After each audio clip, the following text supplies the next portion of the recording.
Oh, yeah. Thank you. I'm sure you missed it. I won't say us, I'll say it. I'm sure you missed the photo. I missed you too. Without a doubt, seeing what you described yesterday when you went to Dulles and seeing the Afghan families getting off the planes, everyone I think understands that, but I think everyone in this room either has personally spoken to or has colleagues who have personally spoken to U.S. citizens, particularly, or LPRs, legal green card holders, who were being assured, who are still in Kabul, who did not get out, who were being assured up until the very last minute that, hey, we know where you are, you're not going to be stranded, and now they've been stranded. So what are you telling them now, presuming that you're still in contact with these people, particularly as reports start to increase about the Taliban doing exactly what they said they wouldn't do, which is exacting revenge on people? And I'll let someone else ask about the SIVs, but that's what is the message right now to U.S. passport holders and families who are like all green card holders who were not able to get out?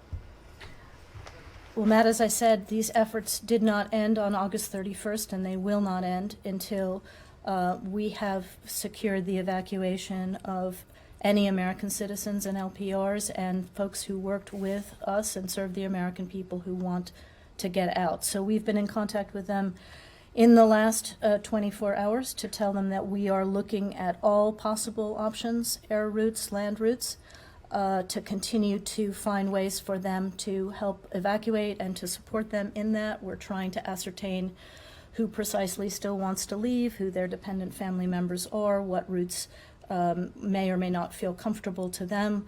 We're also working intensively, as you know, with countries on the ground who are trying to get the civilian airport open. We're also looking at land routes, talking to our allies about how that might work and how that has worked. So we're looking at all possible options, but we're also conveying to them that their safety and security is of paramount concern to us. And as you have said, and as we saw during the military phase of the evacuation, we have profound security concerns. It's a very volatile situation, and the Taliban have to demonstrate that they can maintain security for the rest of this. People's confidence in the United States has been shaken, perhaps irrevocably, by the fact that they were being told as recently as over the weekend that you knew where they were and that they weren't going to be stranded, and yet they were. So what precisely are you telling them other than we're doing everything that we can to try to get you out, even though it's clear that you don't have a way to do it yet? Well, the messages are being tailored depending upon who they are and where they are.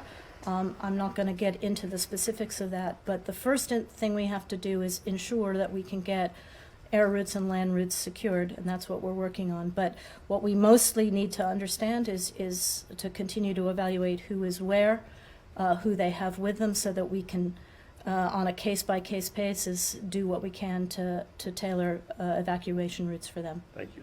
Matt.